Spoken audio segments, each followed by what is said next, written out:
브리핑 시작하겠습니다. 더 빠르게, 더 강하게, 더 선명하게 행동하겠습니다.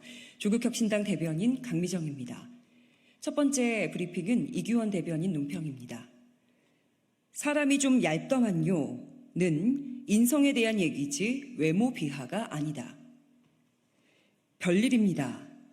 조국혁신당 조국 대표가 한동훈 국민의힘 대표에 대해 몇 마디 하자 조선일보는 왜곡 보도를 하고 국민의힘은 그것을 빌미로 사과하라고 난립니다. 익숙한 패턴이기는 한데 이번에는 틀렸습니다. 결론부터 얘기를 하죠. 조국 대표는 한동훈 대표의 외모에 관심이 없고 평가를 한 적도 없습니다. 사실관계부터 따져보겠습니다. 지난 9월 6일 공개된 유튜브 방송에서 김어준 씨가 처음으로 한 대표를 개원하는 날 직접 만나시지 않았나? 한 대표가 180이거든 이라고 묻습니다. 이에 조국 대표는 저는 상세한 논평을 하기는 좀 그렇고 한마디 느낌은 사람이 좀 얇더만요. 제가 180한1 약간 키가 줄었을지도 모르겠는데 저하고 한 대표님하고 키가 같다고 하더라고요. 키가 작을 수도 있고 클 수도 있죠. 그게 무슨 잘못입니까? 그게 뭐가 문제가 아니라고 생각하는데 자꾸 180이라고 그러니까 말씀드리는 겁니다. 사진으로 보니까 확실히 구별이 되네요. 이렇게 답을 합니다. 조 대표의 사람이 좀 얇더만요 이 말은 외모 얘기가 아닙니다. 굳이 따지면 인품에 관한 인상입니다. 조 대표는 이전에도 한 대표에 대해 얍실하다라는 경상도 말로 평가한 적이 있습니다. 진중하지 못하고 가볍다라는 뜻입니다.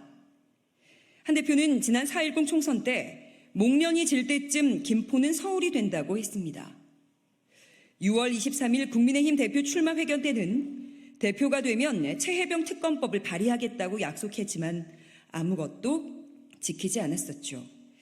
조 대표는 말이 앞서고 행동은 따르지 않는 진중하지 못한 언행에 사람이 얇다 이렇게 평가한 겁니다. 만약 조국 대표가 방송에서 한 대표의 키가 작다거나 실제 키는 작은데 키높이 구두를 신는 것 같다. 이렇게 했다면 외모 비하라고 비판을 받아도 할 말이 없을 겁니다. 오히려 키가 작을 수도 있고 클 수도 있다. 그게 무슨 잘못이냐라고 했습니다. 도대체 어느 대목이 한동훈 대표의 외모를 비하하거나 인격을 모독한 발언입니까? 같은 방송에 출연했던 진성준 더불어민주당 정책위원장은 오늘 당사자가 직접 유감의 뜻을 표명했으니 논외로 치겠습니다. 조국 대표는 한 대표의 외모를 비하하거나 인격을 모독한 적이 없으니 사과할 이유도 없습니다. 오히려 이를 최초로 보도한 조선일보 박국희 기자는 진 위원장과 조국 대표의 발언을 뭉뚱그려 외모를 비하했다고 주장했습니다. 유감입니다. 국어 공부를 더 하시길 바랍니다. 박 기자는 평소 조국혁신당과 조국 대표에 대해서는 말이 안 되는 것도 억지로 기사로 만들어내고 국민의힘과 한동훈 대표에 대해서는 한없이 너그러웠습니다. 윤석열 정권의 검찰 행태와 똑 닮은 것 같죠. 박 기자의 기사가 똥인지 된장인지 구별도 하지 않고 무비판적으로 따라쓴 여러 매체의 언론인들에게도 깊은 유감을 표합니다. 혹시라도 외모 비하와 인격 모독이 어떤 것인지 그에 대해 조선일보의 보도 태도는 어땠는지 알고 싶다면 2004년 한나라당 연찬회 때 당시 국회의원들이 공연한 연극 환생경제를 보길 바랍니다. 글이 더러워질까 봐 이 논평에는 옮기지 않도록 하겠습니다. 브리핑 이어하겠습니다. 윤석열 정권은 범죄자보다 범죄 신고자 잡는 게 더 급한가? 서울경찰청 반부패 공공범죄수사대가 오늘 오전 방송통신심의위원회 노동조합 사무실, 지상파 방송팀, 확산방지팀, 명예훼손 분쟁조정팀 등 4개 부서 사무실을 압수수색했습니다. 경찰이 방심위 민원인들의 개인정보 유출을 이유로 지난 1월 압수수색을 한 데 이어서 두 번째 압수수색입니다. 방심위 직원 3명의 주거지도 뒤졌습니다. 휴대전화도 압수해갔습니다. 수사의 목적은 하나입니다. 윤석열 대통령과 가까운 류일임 방심위원장을 건드린 사람을 찾아내겠다는 겁니다. 범죄를 저지를 자를 적발해 처벌하지 않고 그 범죄를 신고한 사람들을 처벌하겠다는 겁니다. 지난해 9월 류일임 방심위원장의 가족과 지인들은 방송사에 대해 대거 심의 민원을 넣었는데 이 민원을 접수한 방심위가 기다렸다는 듯이 바로 감사에 착수한 일이 있었습니다. 뉴스타파와 MBC가 지난해 12월 말에 류 위원장의 민원 사주 의혹을 보도했는데 민원인 정보가 유출됐다면서 언론에 제보한 직원이 누군지 찾아달라고 수사를 의뢰한 것입니다. 공익 제보자, 내부 고발자들은 양심을 걸고 위험과 손해를 무릅쓰며 진실을 말합니다. 시련을 각오하고 용기를 낸 이들은 보호해야 합니다. 그에 대한 민주, 그러니까 그게 대한민국 민주주의의 수준이라는 겁니다. 그런데 눈 떠보니 후진국이 돼버렸습니다. 이젠 누구도 윤 대통령과 가까운 특수계급에 대들지 말라고 말합니다. 압수수색으로 겁박하고 법기술을 활용해 공포로 몰아놨습니다. 윤석열 대통령은 수사권을 갖고 보복하면 그게 깡패지 검사냐라고 한 적이 있습니다. 그런데 국정을 운영할 능력이 안 되는 자가 대통령 자리에 앉아 있고 그 대통령을 아무것도 모르는 바보라고 부르는 자가 대통령처럼 온갖 국정에 영향력을 행사하고 있습니다.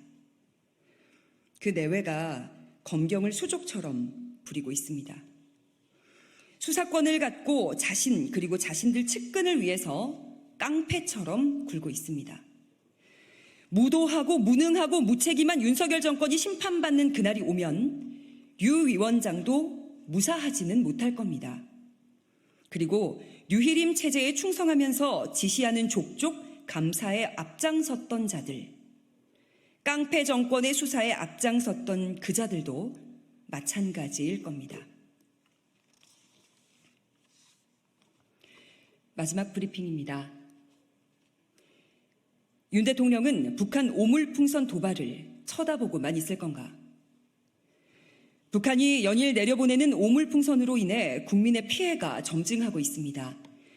화재 사례가 이어지고 있고 단순 재산 피해를 넘어 국민의 생명과 안전이 위협받고 있는 상황입니다. 심지어 대한민국 안보의 심장부인 대통령실과 국방부까지 뚫고 들어왔었죠. 그런데도 윤석열 대통령은 손 놓고 하늘만 쳐다봅니다. 아니라 허공에 대고 소리만 버럭버럭 지르고 있습니다. 하지만 윤 대통령의 경로도 강화된 대북 확성기 방송도 날아오는 풍선을 막지 못하고 국민 불안만 가중시키고 있습니다. 입틀막 경우로 저명한 김용현 신임 국방부 장관은 북한이 대남 무력 도발을 감행할 경우 즉각 강력하게 끝까지 군사적 대응을 먼저 실시하라고 지시했다고 합니다. 그야말로 무책임한 말폭탄입니다. 안보는 입으로만 지키는 게 아닌데 말이죠. 대한민국의 영공은 속절없이 뚫리고 있는데 대책 없는 말폭탄은 윤 정권의 안보 무능을 감추려는 기만일 뿐 전혀 실효성 있는 대책이 아닙니다. 북한은 일부 탈북단체가 대북전단 살포를 문제 삼고 있습니다. 대북전단이 북한 주민들의 삶과 인권 향상에 도움이 되는지 아무도 모르고 근거도 의문이지만 그 대응으로 날아오는 오물풍선은 심각한 피해를 유발하고 있습니다. 북한이 오물풍선을 보내는 이유를 명확하게 파악해서 그 원인을 제거하는 대책이 절실한데 정부는 도대체 무슨 대책을 가지고 있습니까? 윤 대통령의 심기경호 책임자의 국방을 맡긴 인사 참사가 안보 참사로 이어지는 게 아닌가 싶어서 대단히 우려스럽습니다. 조국혁신당이 오물풍선 대책을 알려드립니다. 북한이 대북전단 살포하지 않으면 오물풍선을 날리지 않겠다고 했으니 속는 셈 치고 한번 단속을 해보세요. 헌법재판소도 북한의 도발 빌미를 차단하여 국민의 생명과 신체의 안전을 보장하기 위한 대북전단 살포 금지법의 입법 목적이 정당하고 그게 수단도 적합하다고 판단한 바 있습니다.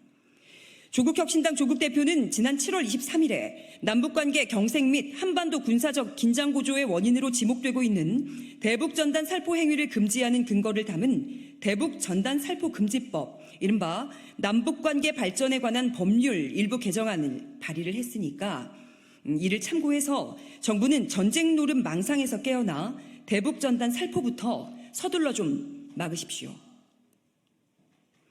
여기까지 하겠습니다. 고맙습니다.